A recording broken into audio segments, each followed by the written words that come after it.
पड़ोसी देश बांग्लादेश में चल रही राजनीतिक उथल पुथल अब उसी के लिए आफत बनने लगी है। तख्ता पलट के बाद वहां नई सरकार आ चुकी है, लेकिन फिर भी बांग्लादेश की एक परेशानी खत्म होने का नाम नहीं ले रही। वो परेशानी है उसका आर्थिक संकट। बांग्लादेश का यह आर्थिक संकट उसे धीरे धीरे खोखला कर रहा है। वह दिन भी दूर नहीं जब एक बार फिर से बांग्लादेश को भारत की दर पर आना पड़े। बांग्लादेश को इस वक्त भारत की मदद की जरूरत है। दोनों ही देशों का व्यापार बुरी तरह से प्रभावित है और इसका सबसे बड़ा कारण है बांग्लादेश के अंदरूनी हालात। उसकी आर्थिकी इस समय बुरी तरह से चरमरा चुकी है। भारत और बांग्लादेश के बीच इसकी वजह से आयात और निर्यात पर काफी असर पड़ा है। व्यापारियों की माने तो पड़ोसी देश बांग्लादेश में फंड की कमी के कारण दोनों ही देशों के बीच आयात और निर्यात बुरी तरह से प्रभावित हो रहा है। भारत से बांग्लादेश को कुछ वस्तुओं का होने वाला निर्यात 15 से 20% तक गिर चुका है, लेकिन कुछ बांग्लादेशी नागरिक अपने मेडिकल वीजा के साथ फुलवाड़ी इंटीग्रेटेड चेक पोस्ट के माध्यम से भारत आ रहे हैं। बता दें कि दोनों तरफ से आने जाने का सिलसिला भी बुरी तरह से प्रभावित हुआ है। हालात ये हो चुके हैं कि फुलवाड़ी भूमि सीमा शुल्क स्टेशन पर विनियम का कार्यालय लगभग खाली हो चुका है। स्थिति तनावपूर्ण है। भारत और बांग्लादेश के बीच जहां विवाद बढ़ रहा है, वहीं संबंधों पर भी गहरा असर भी पड़ रहा है। बांग्लादेश की आर्थिकी घुटनों पर आ चुकी है। इसका भारत पर तो असर देखने को मिलेगा ही, उससे ज्यादा बांग्लादेश के हालात बदतर होने वाले हैं। भले ही भारत का आयात और निर्यात इससे प्रभावित होगा, लेकिन सबसे बुरी खबर तो बांग्लादेश के उद्योगों के लिए है,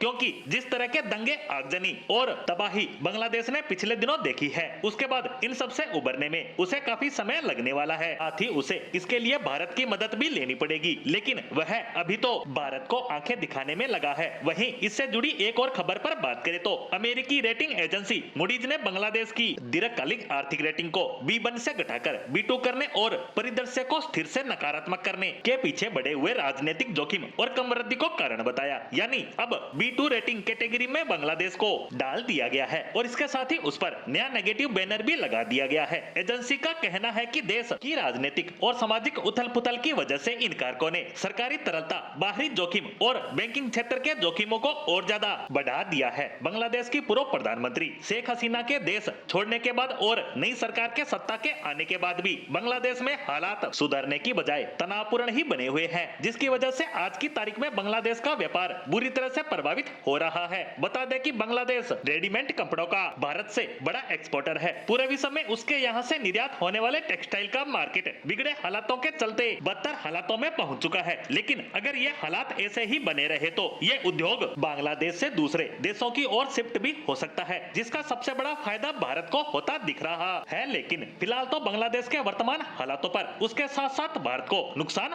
हो रहा है।